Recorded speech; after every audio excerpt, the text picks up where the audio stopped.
ലോകത്ത് ഏറ്റവും അധികം ആളുകൾ അന്വേഷിച്ചുകൊണ്ടിരിക്കുകയും എവിടെയും കണ്ടെത്താൻ കഴിയാതെ നിരാശരാവുകയും ചെയ്യുന്ന ഒരു അമൂല്യ വസ്തുവാണ് മനസ്സമാധാനം എന്നുള്ളത്. ദാരിദ്ര്യവും സമ്പൽ സമൃദ്ധിയും അധികാര പദവികളുമെല്ലാം ഒരുപോലെ മനുഷ്യന്റെ ഉറക്കം കെടുത്താറുണ്ട്. കടുത്ത ദാരിദ്ര്യമുണ്ടാകുമ്പോൾ ചുറ്റുപാടുള്ള മനുഷ്യരോടും ലോക നിയമങ്ങളോടും സ്വന്തം ജീവിതത്തോടു പോലും വെറുപ്പും വിരക്തിയും ഉണ്ടാവാറുണ്ട്. വമ്പിച്ച സാമ്പത്തിക അഭിവൃദ്ധി ഉണ്ടാകുമ്പോൾ നേട്ടങ്ങൾ വർദ്ധിപ്പിക്കാനുള്ള ശ്രമത്തിലായി പിന്നീട് മനുഷ്യൻ.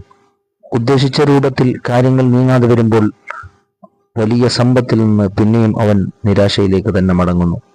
വഞ്ചകരും തട്ടിപ്പുകാരും പറ്റിക്കുന്നവരും എപ്പോഴും തന്നെ വേട്ടയാടിയേക്കാം എന്ന ചിന്ത അവന്റെ മനസ്സിന്റെ സ്വസ്ഥതയെ നഷ്ടപ്പെടുത്തുന്നു.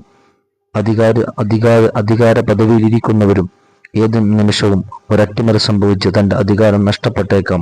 അസൂയാലുക്കളുടെയും അധികാരമോഹികളുടെയും ഭീഷണിയിൽ ഉറക്കമില്ലാത്ത രാവുകളാണ് അവർക്കുണ്ടാവുക. ഏതവസ്ഥയിലായാലും ഓരോരുത്തർക്കും മനക്കരുത്തും മനസ്സമാധാനവും ശാന്തിയും നൽകാൻ പര്യാപ്തമായ ഒന്നുണ്ട്. അതാണ് അള്ളാഹുവിന്റെ മുമ്പിൽ നാം ചെയ്യേണ്ട നിസ്കാരം എന്നുള്ളത്.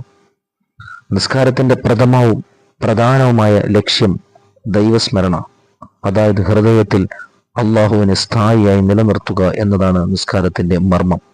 മുത്തനബി സല്ലല്ലാഹു അലൈഹി വസല്ലമ തങ്ങൾ അവിടുന്ന് വല്ല കാര്യങ്ങളും പ്രയാസപ്പെടുത്തിയാൽ അലട്ടിയാൽ അവിടുന്ന് നിസ്കാരത്തിൽ അഭയം പ്രാപിച്ചിരുന്നുവെന്ന് ഹദീസുകളുടെ ഗ്രന്ഥങ്ങളിൽ നമുക്ക് വായിച്ചെടുക്കാൻ കഴിയും.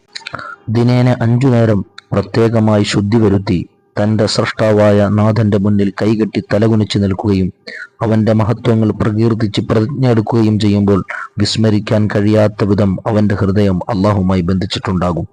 അള്ളാഹുവിന്റെ സ്മരണ ഹൃദയങ്ങൾക്ക് ശാന്തി പകരുമെന്ന് വിശുദ്ധ ഖുർആൻ നമ്മെ ഓർമ്മപ്പെടുത്തുന്നുണ്ട്. അല്ലദീന ആമനു വതത്മഇന്നു ഖുലൂബുഹും ബിദിക്രില്ലാഹ് അലാ ബിദിക്രില്ലാഹി തത്മഇന്നുൽ ഖുലൂബ്. വിശ്വസിക്കുകയും അള്ളാഹുവിനെ പറ്റിയുള്ള ഓർമ്മ കൊണ്ട് മനസ്സുകൾ ശാന്തമായി തീരുകയും ചെയ്യുന്നവരെ അള്ളാഹുവെ പറ്റിയുള്ള ഓർമ്മ കൊണ്ട് മനസ്സുകൾക്ക് ശാന്തമായി തീരും എന്ന് വിശുദ്ധ ഖുർആൻ പഠിപ്പിക്കുന്നുണ്ട്.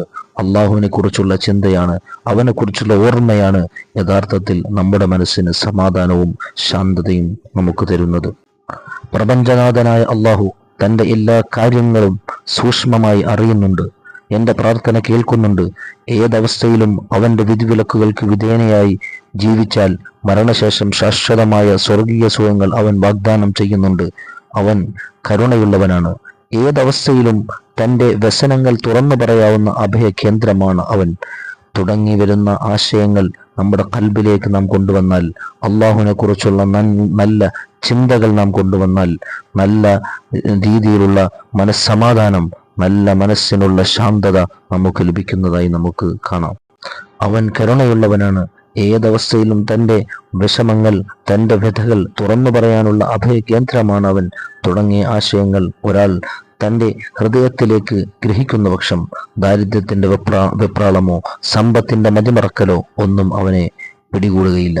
സ്വയം അത്താണി കണ്ടെത്തിയ ഹൃദയത്തിന് സമാധാനം നഷ്ടമാവുകയില്ലല്ലോ. നിസ്കാരം മനുഷ്യനെ എത്തിക്കുന്നത് യഥാർത്ഥത്തിൽ ദൈവസ്മരണയിലേക്കാണ്. ദൈവസ്മരണ ഓരോ മനുഷ്യനെയും മനസ്സമാധാനത്തിലേക്ക് കൊണ്ടെത്തിക്കും. ഈ അർത്ഥം ഉൾക്കൊണ്ട് പൂർണ്ണ അച്ചടക്കം പാലിച്ച് നിസ്കരിക്കാൻ നമുക്ക് കഴിഞ്ഞാൽ നമ്മുടെ ഹൃദയത്തെ ഏത് പ്രക്ഷുബ്ധമായ അവസ്ഥയിലും തന്റെ വരുതിക്ക് നിർത്താൻ നമുക്ക് ഓരോരുത്തർക്കും കഴിയും.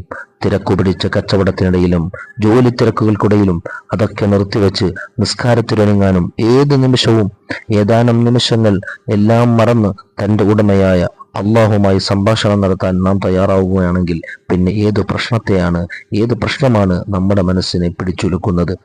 ഓരോ നിമിഷവും അള്ളാഹുവിനെ കുറിച്ചുള്ള ചിന്തയാണ് നമ്മുടെ കൽബിലുള്ളതെങ്കിൽ എത്ര വലിയ പ്രശ്നമാണെങ്കിലും ആ പ്രശ്നങ്ങളെക്കാൾ മികച്ചൊരു റബ്ബ് തന്നെ നിയന്ത്രിക്കുന്നുണ്ട്, തന്നെ നോക്കുന്നുണ്ട് എന്ന ബോധ്യം നമ്മുടെ കൽബിലേക്ക് വരുമ്പോൾ നമുക്ക് കിട്ടുന്ന മനസ്സമാധാനം ഒരാൾക്കും പറഞ്ഞു തീർക്കാൻ കഴിയില്ലല്ലോ. പ്രായപൂർത്തിയും ബുദ്ധിയും ശുദ്ധിയുമുള്ള എല്ലാ മുസ്ലിമായ മനുഷ്യനും 5 നേരത്തെ നിസ്കാരം നിർബന്ധമാണെന്ന ബോധ്യം നമ്മുടെ ഹൃദയത്തിൽ ഉണ്ടാകണം. കൃത്യമായ സമയത്ത് നിസ്കരിക്കുകയും അതിനുവേണ്ടി നാം ഒരുങ്ങി മുന്നേ തയ്യാറാവുകയും ചെയ്യണം. അള്ളാഹു നമ്മുടെ നിസ്കാരങ്ങൾ അവനെ ഇഷ്ടപ്പെടുന്ന, അവനിലേക്ക് കൂടുതൽ അടുപ്പിക്കുന്ന കർമ്മങ്ങളൊക്കെ നമ്മിൽ നിന്ന് കബൂൽ ചെയ്യട്ടെ.